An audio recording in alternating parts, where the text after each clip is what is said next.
Terima kasih kepada Ibu Gita Syahrani, Bapak Sony Mumbunan, dan Bapak Halilintar Ramadan selaku pembicara, serta Bapak Prasetya Dwi Cahya selaku moderator atas panel diskusi yang sangat menarik terkait penggunaan data dalam keberlanjutan ekonomi. Selanjutnya, kami akan hadirkan kepada Anda diskusi panel terkait The Risk of Living with Echo Chamber. Sesi ini akan dipandu oleh salah satu pendiri IKRA. Kembali saya sampaikan, bagi Anda yang ingin memberikan pertanyaan dalam sesi ini, dapat langsung mengakses link Slido yang kami berikan pada kolom chat. Selain itu, akan ada link absensi untuk mendapatkan e-sertifikat acara Data Science Weekend hari ini, yang di-share dalam live chat YouTube yang diberikan pada pukul 15 dan pukul 18. Baik, kepada Bapak Endian Rahmanda selaku moderator, dipersilahkan. Selamat sore semuanya, Assalamualaikum warahmatullahi wabarakatuh. Perkenalkan, saya Endian Rahmanda. Hari ini saya akan menjadi host untuk sesi Artificial Genuine Interest, The Risks of Living in Echo Chamber. Bersama kita, Mas Ismail Fahmi dan Mas Iman Kusuma Ardika. Mungkin sebelumnya saya mau mengucapkan selamat datang dulu. Terima kasih banyak yang sudah hadir di acara Data Science Weekend 2021 dengan tema Rebalancing the Power. Acara ini diselenggarakan oleh Data Science Indonesia, komunitas data science terbesar di Indonesia.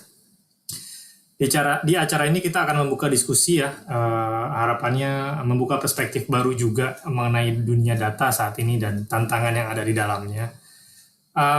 Dan juga untuk harapannya bisa saling berbagi wawasan kepada sesama data and tech enthusiast mengenai tantangan yang bisa kita yang akan dihadapi kita ya, apalagi di masa-masa sulit seperti sekarang ini, di masa pandemik ini, di mana harapannya kita bisa rebalancing atau mencari keseimbangan baru lah di masa pemulihan dan bagaimana kita bisa menggunakan kekuatan akan pemanfaatan data gitu. Saya mengucapkan terima kasih banyak kepada Microsoft, Esri, Data Academy, Jabar Digital Service, IKRA yang telah mensponsori acara ini. Terima kasih juga untuk media partner kita, Deep Tech dan Lokadata, dan juga community partner kita, For Impact, Female Geek, Jakarta Machine Learning, Our Ladies, Deep Tech, dan juga Data Science Universitas Indonesia, dan juga tentunya semua pengisi acara yang telah membantu mewujudkan acara ini. Sebelum kita mulai ngobrol-ngobrolnya, nanti buat teman-teman yang ikut diskusinya di live stream YouTube kita bisa ikut berpartisipasi juga untuk mau tanya jawab ke dua narasumber kita sore hari ini lewat link Slido yang udah dipin di komen YouTube-nya ya. Mungkin ada di sebelah sini atau sebelah mana, nggak tahu saya. Oke, langsung aja kita mulai kenalan dulu sama narasumber kita. Yang pertama, saya mau kenalin sama Mas Ismail Fahmi yang merupakan founder dari Drone Emprit ya Mas Fahmi ya. Mas Fahmi ini punya gelar Master Science dan PhD dari Universitas Groningen di Belanda. Risetnya banyak mengenai Natural Language Processing ya Mas, atau NLP ya.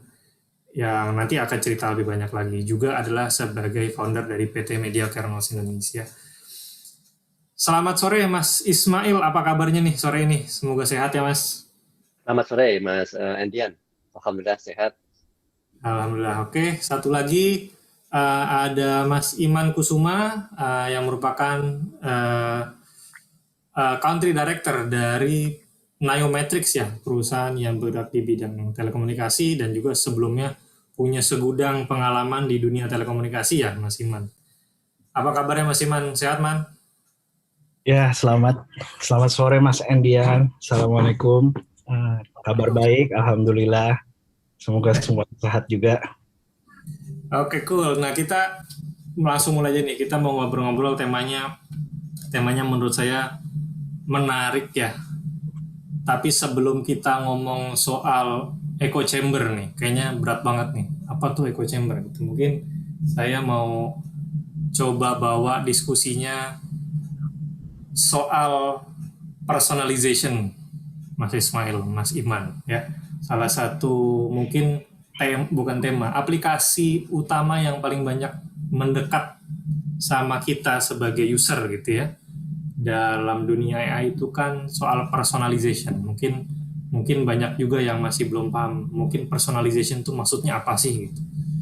Nah, mungkin saya mau tanya nih Mas Iman, kalau dari Mas Iman sama Mas Ismail deh.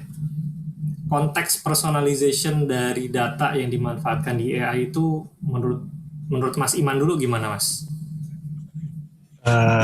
Coba saya mulai dulu ya. Kalau misalnya personalization, mungkin biar nggak lebih meluas. Coba kita fokusin dulu ke data yang kita bisa peroleh di CSP atau telecommunication provider. Jadi personalization itu sebenarnya tujuan dari jualan telco itu sendiri. Jadi bagaimana sih mereka bisa mempersonalisasikan si customer-nya, apakah dia itu interest-nya apa, atau dia kira-kira intention-nya apa, atau dia yang mau dibeli selanjutnya itu apa. Itu sebenarnya personalisasi sebenarnya yang di konteks dalam telecommunication provider. Jadi data-data yang mereka punya itu bisa membantu mereka untuk membantu pengambilan keputusan untuk gimana sih ngejual produk mereka selanjutnya, apa aja sih produk yang mereka bisa jual setelah ini gitu. Kalau saya lihat sih sebenarnya personalisasi di sisi telco itu secara garis besar seperti itu. Kurang lebih tujuannya berarti untuk mengenal siapa customer kita gitu ya Mas Iman. Jadi untuk tujuannya memang akhirnya mungkin untuk rekomendasi produk gitu ya. Yang bisa ditawarkan gitu. Nah, kita udah sering dengar ya bahwa data telco bisa dibilang data yang cukup kaya lah, cukup banyak informasinya gitu. Tetapi menurut saya yang sekarang nggak kalah penting juga data tentang teks ya, Mas Ismail ya. Dengan maraknya sosial media, semua orang menjadi content creator, semua orang produce teks. Apalagi yang kita sampaikan sekarang ini bahwa teks itu memang punya potensi yang sangat besar gitu. Nah, kalau Mas Ismail melihatnya seperti apa ya dalam konteks personalisasi ini? Ya betul. Kalau tadi tentang personalisasi itu saya lihat ada 3 ya, dari sisi user pengguna, dari sisi perusahaan, kemudian dari sisi kita nih orang data scientist gitu. Dari sisi user kita sering dengar tuh kalau Microsoft, Facebook. Ya, Facebook, Google, yang lain bilang kan gini, tolong diaktifkan cookies-nya, tolong diizinkan kita untuk merekam misalnya gitu dan membagikan data-data Anda supaya apa? Supaya kami bisa memberikan layanan yang lebih baik pada Anda, ya kan? Ya itu artinya itu kan bahasa customer ke customer, dan kita sebagai user tanpa tahu, oh iya betul, terima kasih ya, aktifin juga gitu. Nah itu dari sisi user, jadi digunakan tujuannya untuk meningkatkan user experience pada user. Dan user nggak kerasa.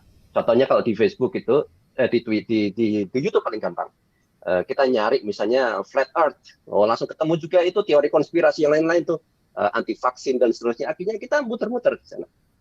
Dan tapi itu biasanya orang yang suka itu cocok kan, jadi experience-nya besar. Nah, tapi kalau dari sisi perusahaan, untungnya apa? Itu untuk keuntungan. Ya, keuntungannya besar ya, karena begitu lama orang ada di YouTube, begitu lama orang di Facebook, itu akhirnya bisa dijual kan secara ekonomi itu. Makanya semakin lama gimana caranya supaya orang itu nggak pergi-pergi, mikirnya cuma itu aja, nggak pergi kan pasang iklan, keuntungannya besar. Nah bagi kita orang data scientist, wah ini kan ada tadi Mas Endian bilang ada teks. Nah ini pertumbuhan data itu unstructured itu 80% ya, unstructured itu naik eksponensial 80%, yang terstruktur itu hanya 20%. Jadi kalau dari Mas Iman itu data telco itu ada IPDR masih ada IPDR, IP yang lain itu kan bisa untuk personalisasi itu. Dan itu rada terstruktur lah, paling nggak ada kolom-kolomnya. Dan yang dihasilkan lewat obrolan kita ini, kalau kita ini kan video, suara bisa dikonvert dalam bentuk teks. Kalau sudah dalam bentuk teks, baru kita proses. Jadi kalau di dalam teks analisis itu betul teks, tapi kan kawan-kawan juga banyak tuh kayak di JDS, di Jakarta Smart City, itu kan sudah dari image. Itu kan tak terstruktur semua. Jadi itu semua digunakan, jadi bukan hanya teks, suara, image, dan video pun juga sama. Nah, itu diolah tujuannya apa? Supaya kita bisa mendapatkan data yang akurat, micro targeting. Jadi target itu per orangnya, itu per individu. Dia butuhnya apa dan segala macam itu, sehingga kalau dari sisi perusahaan dapat keuntungan besar karena orang itu pasti merasa cocok. Oh ya, iklannya pas ini, saya klik. Saya suka hidroponik, jadi setiap kali kemana-mana muncul iklan hidroponik mulu. Jadi saya udah nggak punya rahasia lagi. Dan sebagai contoh itu Mas, saya lihat. Jadi ini dalam research kita berjuang habis gitu untuk mendapatkan algoritma artificial intelligence yang cocok untuk kebutuhan dan bisa mentarget ke individu tadi. Ya, menarik tadi Mas Ismail bilang tujuannya kan sebenarnya ya ujung-ujungnya buat jualan lah Mas ya, ujung-ujungnya buat jualan gitu ya. Bagaimana kita bisa mentargetkan spesifik produk yang cocok untuk customer yang mungkin dituju gitu. Mungkin pertanyaannya sekarang kayak nanya kedua-duanya ke Mas Ismail dulu. Menurut Mas Ismail yang lebih diuntungkan yang mana Mas? Yang dapat informasi sesuai dengan maunya dia sebagai customer, atau justru malah yang jualan, jadi jualan barangnya lebih gampang? Ya. Saya lihatnya ada 3 pihak Mas ya. Jadi ini lihat secara individu, kemudian secara society, masyarakat, kemudian company tadi. Secara individu kita untung, ya kan senang misalnya lagi capek, nggak ada, lagi gabut lah kayak gitu ya, lihat di YouTube, lihat di Twitter, oh ini ada orang dibully, oh ikut bully rame-rame gitu kan, oh di Instagram ini siapa ikutan ngebully, kan sesuatu yang cocok terus. Kalau orang suka berkelahi di media sosial, dia akan dapat konten-konten yang kontroversial. Ya. Mereka yang suka hal yang positif ya dapat hal yang positif. Secara pribadi dia untung Mas. Tetapi secara society, community itu rugi. Ruginya apa? Kalau dalam konteks politik misalnya, orang itu yang sudah pro 01, dia akan dapat konten 01 aja. Pro 02 dapat konten 02 saja. Dan konten-konten itu sudah dikurasi. Saya tuh ikut Mas lihat di Twitter ya, di Twitter dari buzzers dan influencers, baik 01. Kalau 01, 02 itu pas refresh ya. Kalau sekarang kan sudah lewat. Jadi ada polarisasi. Kemudian saya ikut grup WA, ya, grup WA. Dan saya tahu nih orang-orang ini nggak main di Twitter. Tapi kontennya sama, narasinya sama persis. Saya kemudian pergi ke Facebook. Sama, kontennya juga itu. Jadi kontennya sama dari top influencers itu. Jadi ini sudah terpolarisasi. Secara publik, secara masyarakat, kita sangat rugi dari artificial intelligence ini. Karena orang-orang akhirnya dipisahkan. Mereka hanya mendapatkan sesuatu yang mereka inginkan. Itu kan post-truth istilahnya menginginkan. Padahal harusnya gimana? Yang paling bagus buat society adalah mereka berbicara kan. Jadi mereka yang nggak suka dikasih konten-konten yang lain supaya luas. Nah, kalau dari sisi perusahaan yang dia paling untung. Saya kira yang paling untung besar itu adalah company, karena keuntungannya luar biasa, dia dapatkan secara finansial, dan keuntungan yang didapatkan oleh individu itu nggak seberapa dibanding dengan keuntungan yang didapat oleh company. Oke. Menarik Mas, tadi berarti Mas Ismail bagi 3 ya, individu untung biasa aja tapi untungnya, society paling rugi, company itu paling untung besar gitu ya. Kalau menurut Mas Iman gimana? Setuju nggak tuh Mas? Kalau saya mungkin ngomongnya jangan siapa yang paling untung dulu ya. Boleh. Jadi kalau misalnya dilihat dari personalisasi itu, ya emang tujuannya kan pertama supaya orang yang pakai itu kan stay longer di produknya, stay longer di networknya gitu.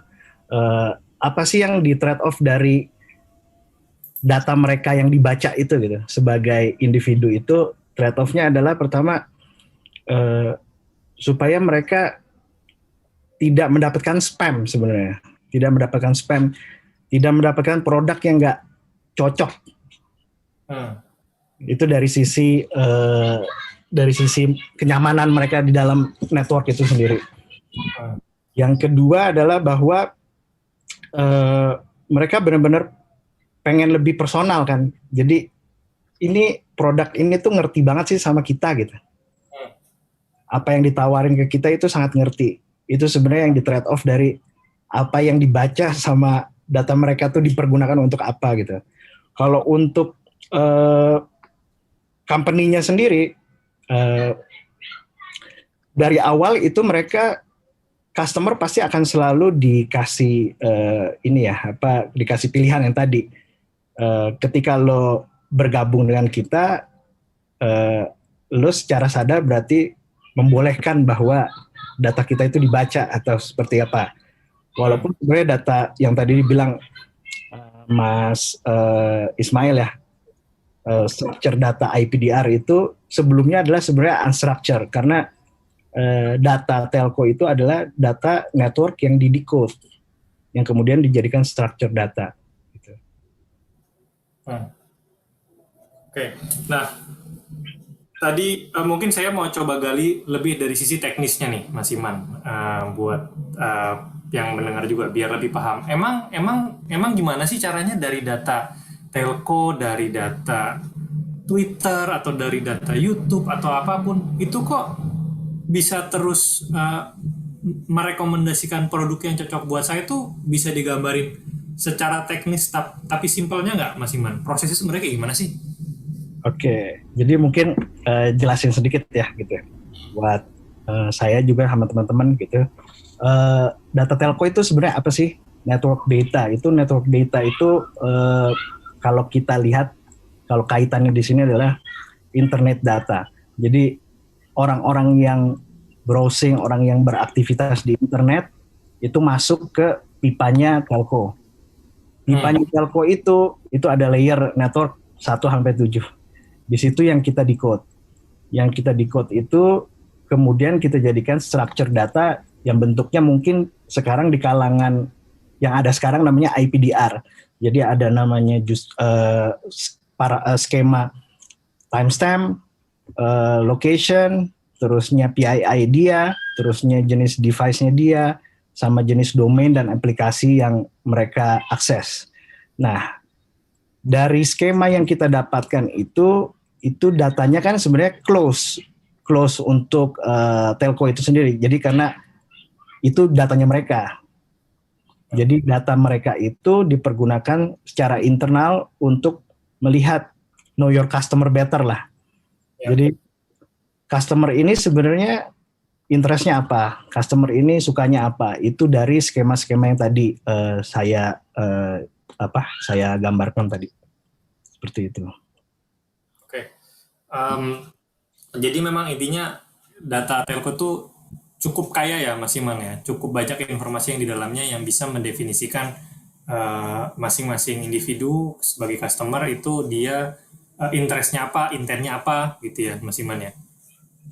Nah, Mas Ismail, kalau kita bicara data teks deh ya, secara teks gitu, itu kan mungkin punya tantangan tersendiri ya, Mas Ismail ya. Lebih susah kalau kayaknya ya, kebayangnya kalau menurut saya untuk bisa menurunkan itu menjadi sebuah personalizing engine gitu. Nah, terutama mungkin bahasa Indonesia ya. Bahasa Indonesia kita terkenal dengan bahasanya sangat fleksibel lah, bisa saya bilang gitu ya. Form strukturnya itu sangat fleksibel. Nah, bagaimana tuh tanggapan Mas Ismail dalam mengolah data teks sendiri? Ya, betul. Kalau sebelum ke teks tadi ya, kalau kita lihat gimana di Facebook dan lain-lain lah, gimana mereka mendapatkan data personalisasi. Yang data terstrukturnya itu malah tidak di teksnya yang terutama ya, tapi dari activity, event. Dia nge-like, dia nge-share, dia friend, dan data-data ini terekam di dalam database-nya mereka, kan database-nya company masing-masing. Dan kalau di telco itu adalah transaction-nya. Jadi kalau kita mungkin baca, kalau di HTTPS sudah nggak bisa dibongkar lagi ya Mas Iman ya. Yeah. Tapi paling tidak kita bisa beberapa header-nya bisa kita dapetin. Jadi at some point dari IPDR, saya pernah dapat tuh, saya masukin somehow itu nomor HP saya. Ini ada tools IPDR. Ketahuan tuh saya bukain apa. Paling sering saya buka itu kayak Twitter dan yang lain. Tapi levelnya di sana. Tapi kalau mau lebih dalam lagi, itu harus sampai level activity. Makanya kita dari telco itu buat platform nggak cukup, dia harus melakukan penyimpanan datanya sendiri.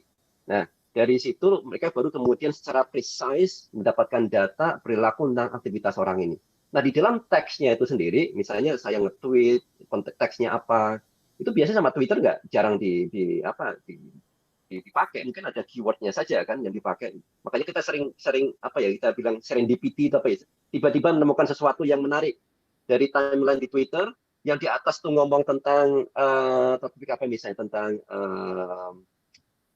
ekspor gitu ya, bawahnya juga ekspor juga loh, ini kenapa kok mirip kadang-kadang gitu ya, kita lihat. Jadi paling dia lihat topiknya saja, nggak sampai dalam strukturnya, sense-nya itu nggak dapat biasanya.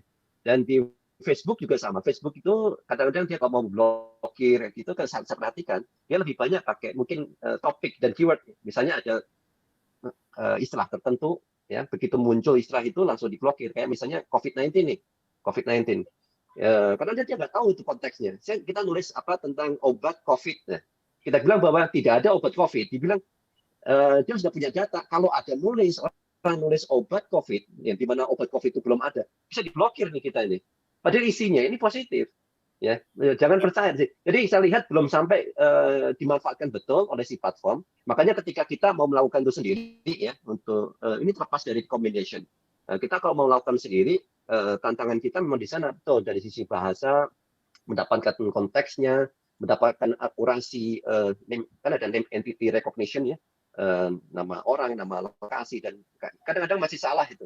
Kayak Malang ini kan bisa jadi Malang nama lokasi atau Malang bener nasib saya gitu misalnya kan. Nah, jadi tantangannya memang besar ya. Kalau kemudian mau kita masuk sampai ke dalam teks analisisnya.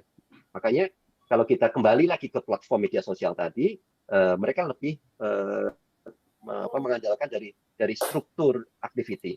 Yang paling banyak memanfaatkan ini saya kira Google.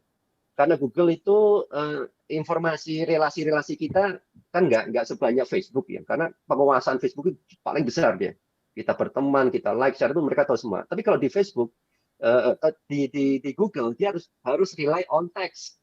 Karena riset tentang text analisis itu udah panjang sekali. Ini saya juga punya pengalaman dulu waktu saya pas PhD, merasa salah jurusan itu, merasa ngambil jurusan bahasa, ini belajar tentang subjek, predikat, objek. Saya nggak tertarik. Sampai suatu ketika di conference, saya ketemu dengan orang Google dan Yahoo, saya tanya itu pas di pertengahan setelah 6 bulan saya PhD. Apa yang membuat Google ini jadi sangat maju? Dibilang text analysis, natural language processing, karena bisa membuat komputer itu memahami teks manusia. Dari sejak saat itu kan terus berkembang tuh kemampuan dia menemukan sinonim ya, kemudian translation-nya, kemudian dari speech to text, text to speech, understanding, dan seterusnya. Banyak sekali. Ya. Sampai kemudian, ya terakhir ini kita tahu kan ada Sophia itu. Dia belajar dari mana? Dari teks. Jadi saya kira ke depan, penguasaan understanding dan teks ini bisa jelas lebih unlimited ya, dibanding knowledge yang didapat dari relasi-relasi dari sosial media tadi, kayak di Facebook. Jadi kalau kita riset di sini, saya kira sudah sangat tepat nih kalau dilakukan oleh teman-teman di data science. Oke, terima kasih banyak Mas Ismail. Jadi teks, kalau saya boleh ringkas sedikit, jadi tadi teksnya sendiri pun potensinya sudah sangat besar, tapi sebenarnya kalau dalam kita ngomongin konteks sosial media, sebenarnya bukan hanya data teksnya saja, tapi ada juga data terkait activity dan interaksi satu sama lain itu yang bentuknya lebih terstruktur, yang sekarang mungkin pemanfaatannya sudah lebih banyak daripada teksnya sendiri gitu ya Mas Ismail ya. Sedangkan dari teksnya sendiri memang tantangannya jauh lebih besar lah dalam mengolah itu, making it sebagai satu engine untuk personalization atau recommendation yang lebih tajam gitu. Nah, bicara kalau misalkan kita ngomongin soal akurasi dari personalisasinya sendiri gitu. Pastikan ada tantangannya ya Mas Ismail ya, Mas Iman ya. Pastikan ada kalanya kita terlalu mengeneralisir, ya kan? Namanya juga personalisasi itu menurut saya kalau personalisasinya itu terlalu kecil, terlalu menjadi level individu, jadinya terlalu kompleks dan terlalu besar dalam rekomendasi produknya sendiri gitu. Pastinya kan kita akan ada satu tahapan untuk menggeneralisir orang lah, berdasarkan intensinya, berdasarkan interestnya, dan segala macam gitu. Nah, kalau dari Mas Iman, ngelihatnya sekarang kita tantangannya dari pelaku data lah ya, sebagai data scientist, data engineer, atau yang lainnya gitu. terlihat ada problem nggak sih Mas dengan kita menggeneralisasi orang berdasarkan interest dan intentnya ini?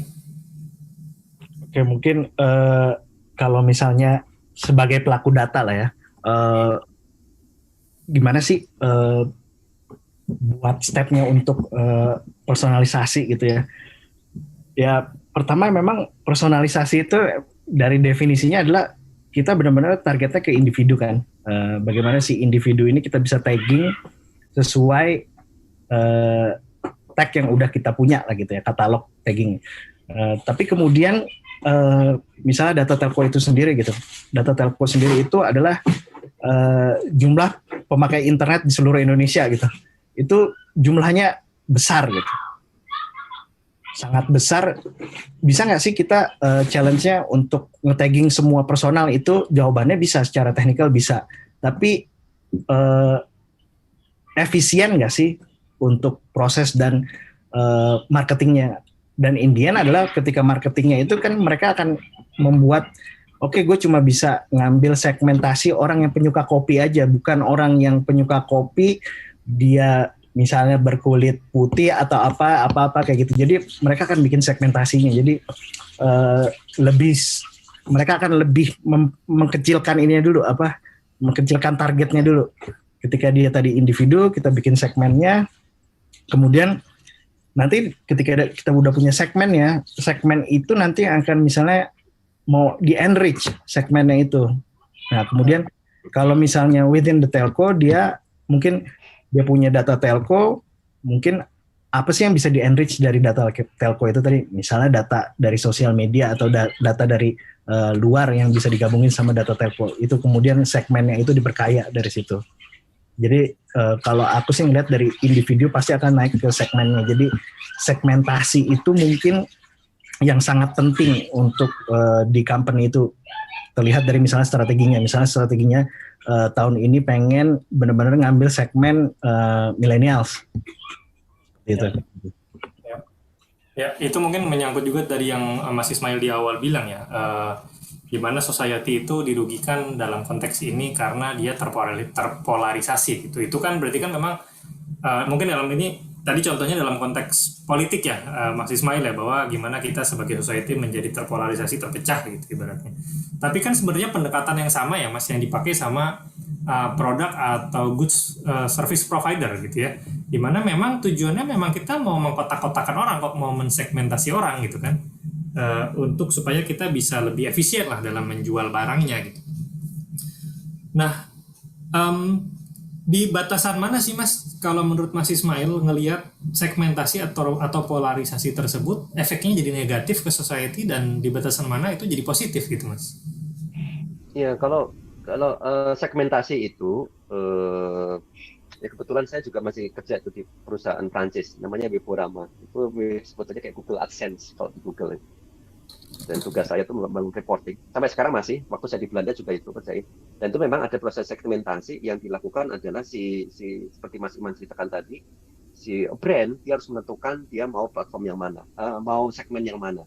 Dan memang kalau sampai terlalu mikro juga nggak efektif ya. Soalnya produknya ini kalau misalnya dibuat iklan terlalu mikro banget, terlalu banyak iklannya kan, jadi malah nggak jelas. Jadi ini oke, kita ambil yang usia sekian, laki-laki sukanya main bola misalnya gitu kan. Perempuan sukanya dia dengan Louis Vuitton gitu ya, dan apa lah, jadi model-model seperti itu yang gitu kan.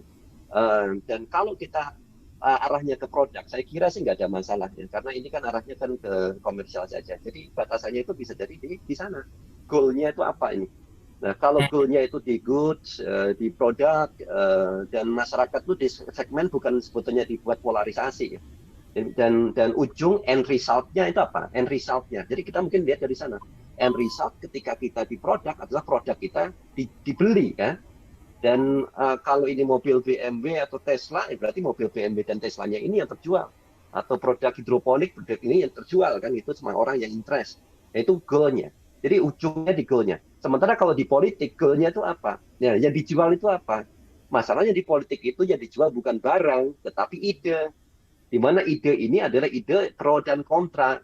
Ide yang satu membetulkan, memuja-muja satu orang dan menyalahkan yang lain. Yang satu pun juga sama, memuja-muja satu orang, menyalahkan yang lainnya juga. Itu kan sama ya kan, jualan ide sebetulnya. Jadi ketika ide-ide yang dijual inilah yang kemudian sifatnya mempolarisasi masyarakat, disitulah kita akan dapat kerugian besar. Nah, kalau produk-produk nggak ada masalah di situ. Makanya kalau kita lihat kayak Facebook tool itu sebetulnya kan netral saja. Dan dia betul-betul membantu siapa yang mau jualan supaya dapat engage dan idenya terbeli, luar biasa terbeli gitu. Pola personalisasi kan ke sana. Makanya banyak untung itu orang kan kalau mau jualan produk ditaruh di Facebook. Misalnya saya mau jual odang, tapi tempat saya itu di Jakarta Selatan, ya saya pilih aja Jakarta Selatan. Jangan sampai orang yang di Sumatera itu membeli produk saya, kan repot tuh kan, terlalu jauh ya, rugi, jauh sekali nggak akan beli dia. Nah kalau itu untung dia gitu. Tetapi itu dimanfaatkan, masalahnya kemudian dimanfaatkan oleh politik, ya itulah polarisasi terjadi. Di sinilah letak pertanyaan tentang etika ya, etika artificial intelligence tadi, etika dari penerapan teknologi recommendation ini, batasannya sampai di mana harusnya. Menarik. Nah, sebelum saya gali lebih dalam nih Mas soal etika tadi ya, ini udah ada beberapa pertanyaan nih dari audiens kita. Coba kita lihat. Pertanyaannya akan ditampilkan katanya di screen. Oke, nah ini ada pertanyaan dari Widi. Apakah terjebak dalam echo chamber itu negatif? Apa saja hal negatif yang merugikan user? Jika negatif, bagaimana cara user untuk keluar echo chamber ini? Nah ini mungkin pas banget nih pertanyaannya untuk kita masuk ke tema kita. Soal echo chamber tadi Mas Ismail. Ini pertanyaan buat dua-duanya deh. Saya coba sama Mas Ismail dulu. Gimana Mas? Negatifnya seperti apa? Dan ya. Oke, jadi kalau kita lihat konteksnya echo chamber dalam artian di society ya, di society. Echo chamber memang biasanya di society ya adanya. Ada juga di produk. Orang yang suka iPhone sama Android. Kemarin kan pas ada Clubhouse saya guyonin, ini kasta Android kasihan banget yang bisa masuk. Ini kan di antara mereka. Oke, itu sih guyonan ya. Atau programming language tentu. Tapi kalau kita lihat kita ada di society, isu-isu sosial, isu politik, ketika kita berada di dalam echo chamber, itu hal yang negatif. Ya, negatifnya apa? Kita tidak bisa melihat kebenaran yang lain. Kebenaran kita itu udah tunggal. Dan biasa di echo chamber ini saya perhatikan ini ya, contoh itu. Dan echo chamber itu itu lintas platform loh itu. Echo chamber itu. Meskipun kita, makanya nih, sosial media. Ini yang menarik nih, sosial media di internet itu open. Kita bisa lihat manapun. Kenyataannya tidak ternyata. Kita di sosial media yang sudah cocok dengan satu pandangan politik, kita akan mencari kebenaran yang hanya cocok dengan kita. Jadi yang kita cari nggak yang lain-lain, ini saja terus. Jadi ternyata internet itu akhirnya tertutup. Internet tertutup, sosial media yang open jadi tertutup juga buat kita yang sudah ada di echo chamber. Nah ini yang makanya saya sampai heran banget melihat ini kan luas. Orang kan bisa nyari di Google, tinggal nyebrang aja sedikit, bacalah pendapat dari orang lain di sebelah kan, saling membaca pendapat yang lain, mencoba put the shoes on the other shoes, put your foot on the other shoes kayak gitu kan, merasakan. Tapi enggak kenyataannya. Kita hanya mau di dalam chamber kita saja. Nah ini makanya dalam konteks ini sangat negatif gitu. Maka di sini gimana cara kita menghadapi itu? Ya kita harus keluar dari kolam ini, dari chamber ini. Caranya gimana? Ya, kalau saya praktis, saya follow semua orang. Saya follow dua-duanya, dua kubu itu. Bacanya tuh, panas juga bacanya. Tapi tahu, yang sini tuh berpikirnya kayak gini toh. Ternyata yang gini berpikir kayak gini juga tuh. Jadi akhirnya kadang-kadang ngerti. Oke, saya setuju dengan sebuah ide. Setuju kan? Kemudian karena saya ikut dua-duanya, saya jadi tahu argumen dua-duanya. Akhirnya saya tahu juga argumen para pendukung ide yang saya sukain ini. Ternyata nggak make sense juga gitu. Ya, ternyata argumennya di sana, ternyata benar juga gitu. Jadi membuat kita jadi open, lebih terbuka. Jadi cara paling gampang adalah jangan terjebak di echo chamber dengan cara follow lah paling nggak. Buka pintu, internet itu sangat terbuka. Jangan kita kunci dari pikiran kita yang sempit ini. Pikiran kita sempit itu membuat kita hanya memilih-milih teman, memilih-milih topik, memilih-milih isu, WA pun juga kita pilih-pilih, ya ketemu dari grup sana, pokoknya pasti benar, di-share lagi, di Facebook ketemu lagi, ya itu aja. Ini menariknya, ya. Internet yang terbuka, tapi ternyata tertutup gara-gara pikiran kita ini. Jadi sesuai Mas, ini ada penelitian di MIT, itu saya baca itu tahun 2018, waktu itu saya presentasi di acaranya MUI sama Kominfo. Penelitiannya gini, bukan teknologi dalam konteks saja ya, yang membuat orang terpolarisasi, yang membuat hoax, hate speech itu kemudian nyebar. Tapi ternyata di sisi manusianya yang dia terlalu fokus dan memegang apa yang jadi keyakinan dia. Atau dalam bahasanya Merriam-Webster itu adalah post-truth. Jadi orang hanya mencari apa yang dia sukain aja. Demikian Mas itu saya kira. Oke, menarik. Kalau Mas Iman gimana? Setuju nggak atau ada pendapat beda? Kalau saya tuh gini, kita lihat dari sifat dasar manusia juga tadi, makanya nyambung juga sama Mas Ismail. Emang tuh sifat dasar manusia adalah pengen dia tuh seragam. Misalnya punya geng sepeda sama geng sepeda, punya geng golf dia sama geng golf gitu. Dan kemudian di within their group itu biasanya ngomongnya yang nyambung gitu. Jadi mereka kalau ada geng golf yang lain mungkin itu kontra sama grup gua gitu. Itu biasanya itu emang sifat dasar manusia kalau saya lihat kayak gitu. Yang kedua itu saya manusia itu karena udah punya sifat dasar sebegitu, maka yang kedua adalah be smart. Jadi dia harus smart dan netral. Jadi makanya tadi bilang Mas Ismail harus follow dua-duanya, harus follow semua inputan kayak gitu. Mereka kita dan harus bisa memfilter dan mengescan sendiri apa sih sebenarnya pihak situ, apa sih sebenarnya sini apa sih kayak gitu. Nah kalau saya lihat juga sekarang ini udah ada banyak yang fight echo chamber ya, mulai dari platformnya itu sendiri. Jadi kayak misalnya Facebook tadinya dia cuma bisa nampilin yang feeds yang benar-benar mungkin seragam. Misalnya hitam, kemudian sekarang dia udah bisa nampilin yang hitam dan putih, serta yang merah dan yang kuning kayak gitu. Kemudian juga ada aplikasi juga yang sekarang yang fight echo chamber juga. Nah itu dari sisi teknologinya. Jadi mungkin kita dari pelaku datanya itu mungkin kita bisa kolaborasi lah gitu ya. Sebenarnya kayak misalnya hoax itu sendiri kan sebenarnya disebarkan sama dua tipe orang yang sengaja sama orang yang nggak sengaja. Orang yang sengaja itu bisa manusia itu sendiri, atau bisa dia sistem, atau bisa dia robot. Dan kemudian orang yang nggak sengaja itu adalah orang yang terjebak di lingkungan itu, yang mau nggak mau mereka akan forward, mau nggak mau mereka akan retweet kayak gitu. Nah dari sini ini sendiri yang teknologi ini harus bisa ngebantu supaya awalnya mungkin pisahin orang itu dulu, kemudian bisa ngasih fair judgment ke mereka bahwa ternyata ada konten yang lain, ternyata ada berita yang lain. Oke. Nah, tadi yang kalau saya tarik ada persamaan dari yang Mas Ismail dan Mas Iman sampaikan itu, untuk melawan ini kita harus proaktif ya. Kita harus proaktif membuka diri untuk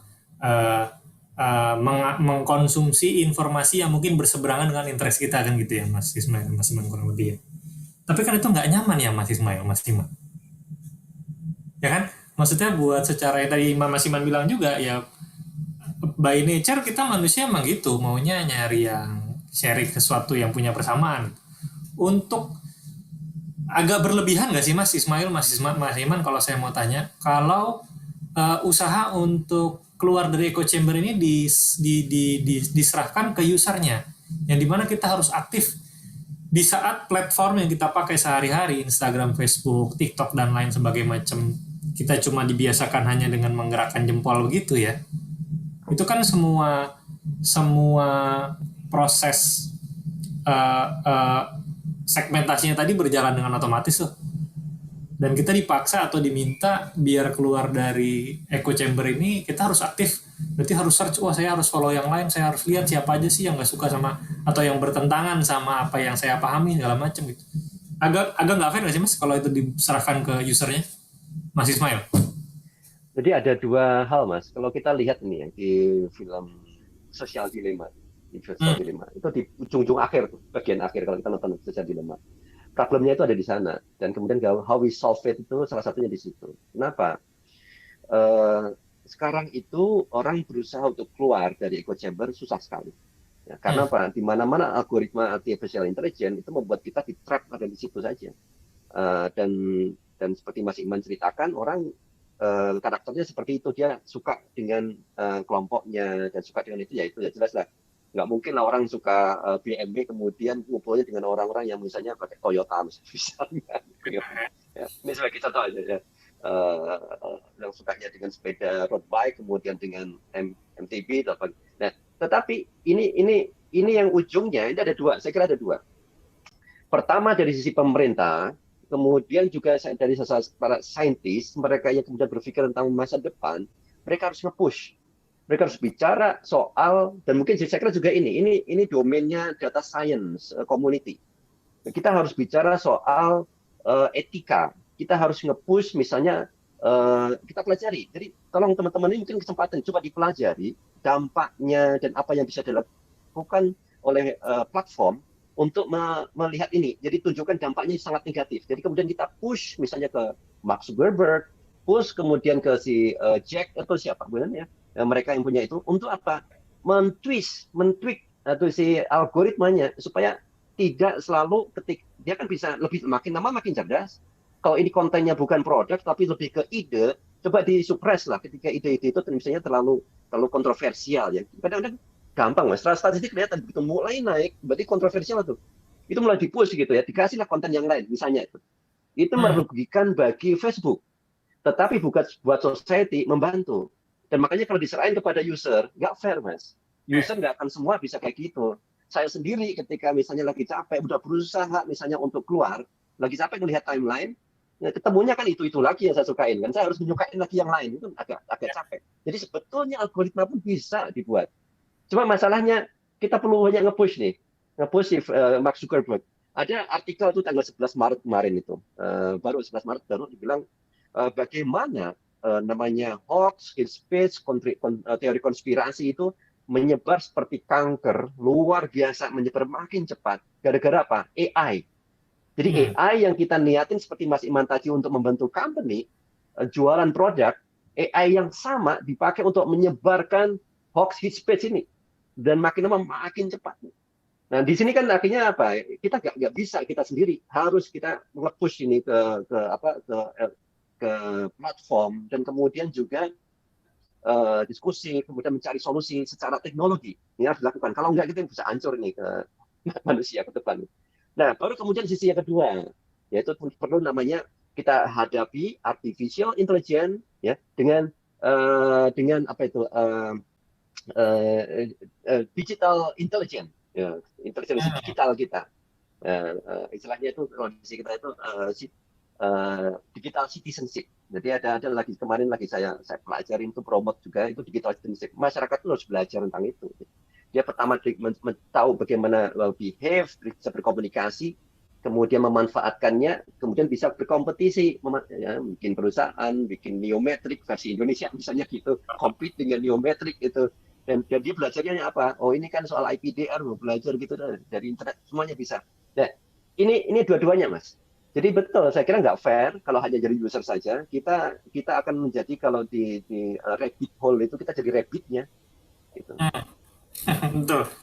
Mas Iman, kalau Mas Iman jadi Mark Zuckerberg, bisa ngapain nih Mas? Secara teknologi deh. Atau dari sisi Neometrics malah mungkin saya tanya.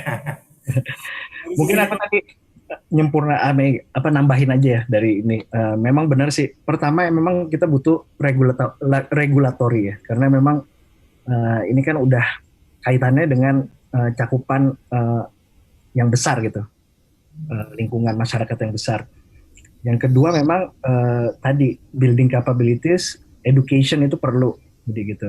Bagaimana sih kita bisa ngasih etika berinternet, etika bersosial media, walaupun itu sebenarnya kalau dilihat mungkin kalau dijual itu kayak ini kayak sesuatu yang murah gitu, tapi itu sebenarnya adalah fundamental kita untuk beraktivitas di internet, dan itu sebenarnya mungkin yang dijual sama Ikra nanti ke depannya. Sama bagaimana gitu kita bisa memahami sebenarnya hoax itu tuh terjadi seperti apa sih, artificial intelligence seperti apa sih yang ada di platform mana yang membantu penyebaran hoax itu gitu.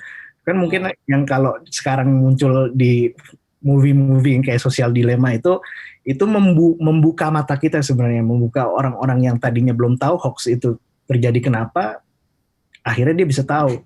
Terusnya kemudian teknologi apa, jadi ya karena memang mereka sendiri yang mainnya senang di Facebook, jadi akhirnya mereka yang menciptakan itu sendiri gitu.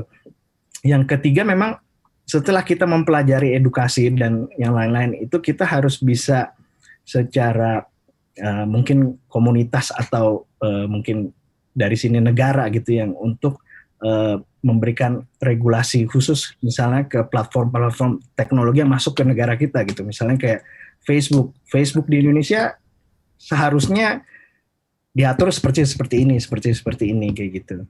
Nah, tapi juga tetap ya edukasi itu ke persona itu mungkin penting gitu. Walaupun saya nggak mau ngebebanin ke ini individu bahwa kita harus berubah, tapi dengan edukasi itu kita mungkin bisa ngerubah cara pola pikir mereka, mindset mereka dan etika mereka lah sedikit-sedikit kayak gitu. Menyinggung soal edukasi atau tadi kalau Mas Ismail sempat nyebutnya digital intelligence gitu ya Mas ya, digital literacy lah mungkin banyak juga yang nyebutnya. Ini ada pertanyaan bagus dari Weni, salah satu audiens kita. Dia nanya, gimana sih cara ngejelasin echo chamber dan bagaimana supaya tidak terjebak di dalamnya untuk orang awam Mas? Karena kalau kita ngomong sama orang awam, taruhlah mungkin yang sama orang tua kita deh, yang mungkin tidak tidak lebih awam secara digital daripada yang lebih muda gitu ya. Bagaimana menjelaskannya, Mas Ismail? Jadi kalau kita, ini pertanyaan susah sekali. Bicara teknis bisa, by definition bisa, tapi kalau suruh bicara ke orang yang sangat awam itu malah susah itu. Jadi kalau saya melihatnya gini ya, kita melihatnya apa yang mereka lihat. Mereka nggak akan tahu, nggak usah bicara echo chamber ke mereka gitu. Tapi itu hanya istilah kita. Itu echo chamber itu istilah kita, post truth itu istilah kita. Tapi buat mereka yang sehari-hari yang lain itu adalah manusia. Jadi kita bilang ke mereka, Bapak, Ibu, jangan keras-keras dong. Misalnya gitu, ini sambil HP. Ini kalau keras, yang di sono itu kan juga saudara kita gitu kan. Itu kan juga teman kita, itu kan mungkin teman Bapak Ibu dulu waktu sekolah. Dia mungkin juga sudah tua, mungkin sakit-sakitan, juga kayak kita juga, mungkin Bapak dalam bongkoknya itu sakit, misalnya gitu kan. Ya kalau terima pesan kayak gini mungkin nggak enak kan, misalnya contoh. Karena biasanya orang di dalam chamber itu, mereka merasa orang lain itu pasti salah. Saling serang kan gitu. Dan kalau sudah nge-tweet, nulis di WA, di apa itu udah kadang nggak ada hati. Kenapa? Kita ngelihat, yang kita lihat itu, yang mereka lihat adalah HP. Jarang kita merasa bahwa di ujung sana itu manusia juga. Nah, ini yang paling sering. Jadi echo chamber itu membuat kita itu heartless. Kita nggak punya hati dengan orang lawan kita. Langsung pokoknya hajar aja. Oh itu cebong kan, hajar aja. Itu kampret kan, hajar aja. Padahal di situ juga manusia, saudara kita. Dan paling sering terjadi ini apa? Kan di WA grup tuh. Ketika ada dua chamber, orang-orang dari dua kubu itu di dalam satu grup keluarga. Oh bisa kelahi kan? Bisa suami bisa cerai istrinya karena mertuanya nggak setuju. Makanya kita nggak bicara soal echo chamber dengan mereka, tapi kita bicara manusia. Coba deh ini kan manusia juga. Kayaknya kalau ketemu lebih enak deh. Jadi itu yang kita bahas. Mungkin silaturahmi. Jadi sebetulnya solusi ini ada menarik itu. Makanya tadi salah satu pelajaran di digital citizenship untuk kelas 12 sampai hafal saya. Saya lihat ada situs namanya commonsense.org itu, ya kan? Digital citizenship. Yang kelas 12 itu isinya adalah how we communicate, bagaimana dengan cara beradab, more civilian, gimana cara berkomunikasi lebih beradab. Dan salah satunya itu, coba deh, dia cerita pengalaman si anak SMA dia ceritanya. Dia pernah waktu itu tembak-tembakan, satu sekolah waktu di Amerika itu tembak, ada penembakan kan, ramai sekali kan pernah. Kemudian tuh terjadilah demonstrasi, dia menggerakkan, kemudian di City Hall itu ada si mayornya, kemudian dia ada sama anak-anak muda itu, sama anak SMA gitu. Kemudian di situ dia membuli si mayornya itu dengan kata-kata negatif. Dia pengen menunjukkan dia nggak setuju, pokoknya like being down lah gitu. Dan apa? It doesn't work. Setelah itu dia merasa menyesal sekali. ternyata membuat orang merasa jatuh itu, meskipun tujuannya itu nggak mencapai tujuannya.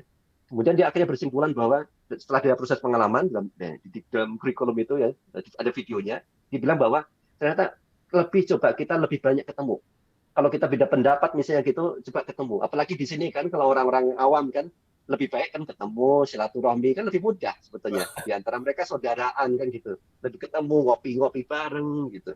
Jadi saya kira itu ya, kalau kita nggak bicara soal istilah dengan orang tua kita bicara langsung humanity, tentang kemanusiaan. Aku suka banget tuh bawanya ke manusia ya. Mas Iman, ada saran lain nggak gimana ngomongin tidak terjebak echo chamber untuk orang yang awam digital? Itu sebenarnya jawaban yang paling tepat sebenarnya. Kemanusiaan itu. Jadi memang kalau aku ngelihat misalnya dari film ya, biasa film ini pasti kubu A berantem sama kubu B, itu pasti ujung-ujungnya adalah bagaimana mereka bisa bertemu satu sama lain, itu mencari common sense-nya, mencari sebenarnya apa sih sebenarnya penyebab ini gitu, apa sih yang bisa diiniin, dan kemudian itu kalau misalnya kita terapin ke ya tadi ya, misalnya grup keluarga, WA grup keluarga biasanya banyak tuh yang berseteru, walaupun dalam grup keluarga itu coba banyakin silaturahmi, coba banyakin ketemu offline kayak gitu. Itu biasanya lebih sedikit gesekan ketika orang bertemu ketimbang orang tidak bertemu. Dan itu tuh maksudnya gini, di Hollywood movie itu aja itu sebenarnya udah message itu udah banyak gitu. Karena message Hollywood itu sebenarnya juga nggak cuma asal menampilkan itu, mereka ada studinya, mereka ada researchnya bahwa yang dibutuhkan ketika orang bersiteru itu adalah mereka bertemu, ngomong satu sama lain dari hati ke hati lah ya gitu. Kan kalau misalnya kita sekolah atau kita kerja, biasanya kalau kita lagi ada masalah pasti one on one. Nah dari situ biasanya kelihatan gitu. Saya ingat pernah lihat meme yang anjing saling menggonggong dibatasi pagar gitu ya. Begitu pagarnya hilang, anjingnya langsung diem. Jadi, mungkin kita di dunia digital tuh jauh lebih galak, gonggongnya lebih kencang. Padahal begitu kita ketemu, itu udah sadar bahwa di sebelah sana ada manusianya, hati kita tiba-tiba jadi besar ya, Mas Ismail ya. Oke, sebelum kita closing, aku mungkin mau kasih kesempatan buat Mas Ismail sama Mas Iman terkait tema kita ya, bagaimana kita supaya tidak terjebak lah dalam echo chamber. Apalagi Mas yang tadi kita belum sampaikan. Mungkin closing statement lah dari Mas Ismail sama Mas Iman. Mas Ismail dulu mungkin. Oke, jadi ini dalam konteks teman-teman data science ya. Saya coba ambil dari point of view kita gitu ya, dari point of view kita. Ketika ada problem, kadang-kadang kita nggak tahu, we don't know that we know the problem kan gitu. Jadi tahap pertama itu we know that we have a problem sebelum kita solve the problem. Makanya society ini kan, community ini perlu dibuat tahu bahwa we have the problem. Saya kira di sini peran dari data scientist. Peran dari data scientist itu untuk kemudian mencoba melakukan penelitian, melihat kemudian data-data, apa dampak dari personalisasi misalnya gitu, apa dampak dari echo chamber. Kemudian tadi saya lihat ini di sini kan ada lomba storytelling kan, storytelling di data misalnya. Nah, itu kemudian diceritakan data itu, disampaikan kepada publik, nunjukin ke publik, ini loh problem kita. Jadi ketika mereka tahu, oh kayak gini ternyata nih, ternyata benar-benar kita itu benar-benar dipisahkan oleh teknologi misalnya. Selama ini kan kita nggak tahu, Mas. Selama ini kita hanya pengguna saja. Selama kita mengguna, kita hanya scrolling dari timeline kita. Tidak ada yang bisa melihat dari big picture gitu. Nah, dengan lihatin dengan big picture itu, publik akhirnya tahu we have problem. Nah, setelah we have a problem, kemudian kita mulai itu ajak pemikiran, diskusi ke lebih tinggi lagi. Barangkali ini tahun depan pemikiran, ya, saran saya nih ya, selain kita bicara soal teknologi, how we improve the accuracy of our recommendation system gitu, nextnya mungkin soal etika artificial intelligence dan seterusnya. Ini contoh, ya kebetulan saya di Infocom MUI, saya diminta di sana, kita sudah mulai bicara itu tentang etika. Jadi akan ada itu artificial intelligence summit gitu yang diadakan oleh MUI untuk ya supaya ini kan banyak di Indonesia umat Islam juga kan, dimana kita bisa contribute. Jadi hal seperti ini saya kira kita perlu ke arah sana. Sebab ketika kami bicara di sana ya soal etika ini, saya langsung kepikiran teman-teman data scientist. kita sudah punya komunitasnya yang besar. Makanya kita perlu teman-teman makanya berpikir dan mengarah ke sana. Makanya ini jadi advokat nanti. Jadi advokat menjadi satu suara besar. Kalau suara seorang Ismail atau John Brett misalnya ngomong ke Mark Zuckerberg, nggak akan ada berita itu. Tapi kalau data scientist Indonesia melakukan penelitian, riset, ternyata dampak dari algoritma Facebook itu kayak gini, kemudian bilang kepada Mark Zuckerberg yang muncul gitu, at least ada suara dari kita. Saya kira itu Mas, kita harus menuju ke sana ini. Gitu. Sebagai data scientist ya, kalau soal edukator lain ceritanya, saya akan sarahkan ke ini edukasi ya. Edukasi gitu, kurikulum digital dan seterusnya gitu. Tapi kita di data scientist harus berbeda. Oke, itu sindiran kepada panitia tuh kayaknya ya, untuk segera bikin riset bareng Mas Ismail. Oke, Mas Iman, ada closing statement atau ada yang belum disampaikan? Ya mungkin aku nge-twist sedikit ya. Mungkin echo chamber ini hubungannya dengan data scientist itu bagaimana sih data scientist di Indonesia itu bisa membangun positif echo chamber. Jadi mereka bikin komunitas, bagaimana sih mereka mendatangkan tadi yang lebih ekstrim mungkin ya. Siapa sih pelaku hoax itu mungkin bisa dipelajari dari mereka. Misalnya kita sensor, bagaimana sih mereka melakukannya di dunia maya. Jadi kita bisa lebih tahu banyak bahwa echo chamber itu terjadi seperti apa, sehingga orang-orang yang di dalam positif echo chamber ini kita bisa tahu bahwa untuk menciptakan positif echo chamber itu seperti apa kayak gitu. Nah tadi aku juga setuju sama Mas Ismail yang mungkin itu suara mungkin dari kita semua ya, bahwa kita sebagai komunitas juga harus punya sesuatu yang roadmap yang jelas gitu untuk bawa ini membuat perubahan bangsa itu seperti apa gitu.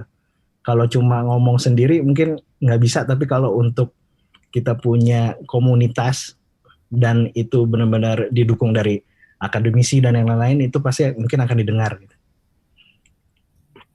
Ya, oke. Thank you banget Mas Ismail, Mas Iman, ini ngobrolnya seru banget. Kalau boleh aku sedikit rangkum apa yang udah kita bahas hari ini. Tadi kita di awal banyak bicara bahwa soal echo chamber ataupun personalisasi dari AI ini ada yang diuntungkan, ada yang dirugikan gitu ya. Tadi kalau Mas Ismail bilang secara individu kita mungkin diuntungkan dengan kemudahan kita mendapatkan informasi.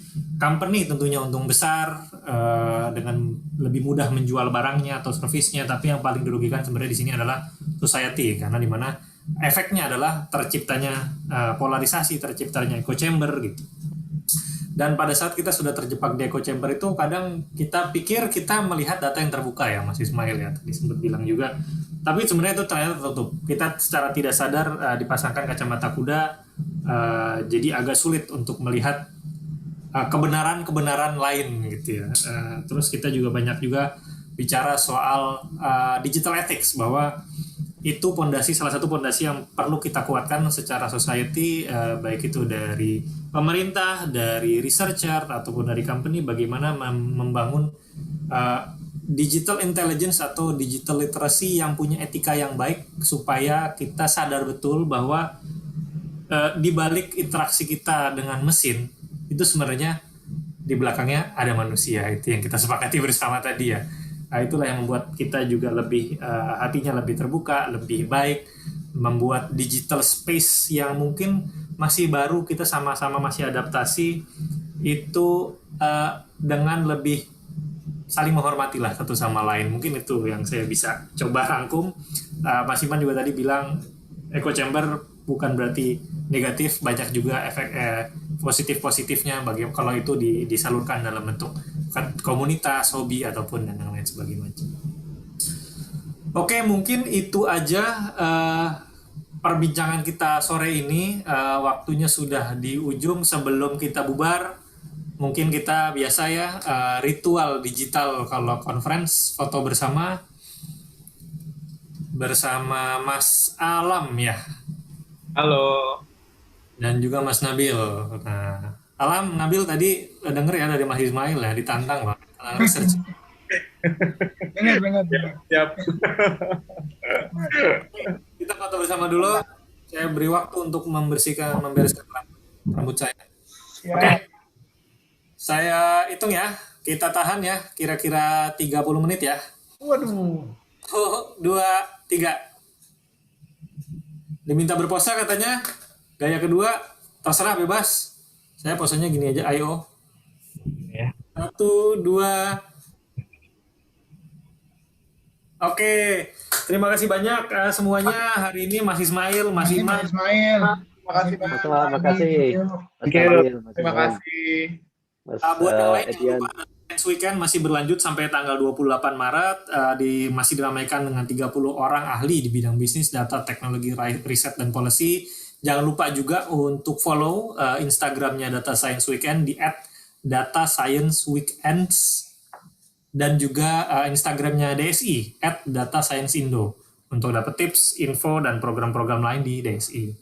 Jangan lupa juga share momen-momen kita, keseruan kita hari ini, siang hari ini dengan hashtag rebalancing the power dan hashtag sebar semangat dari rumah. Saya Endian Rahmanda, undur diri. Selamat sore. Assalamualaikum warahmatullahi wabarakatuh. Waalaikumsalam.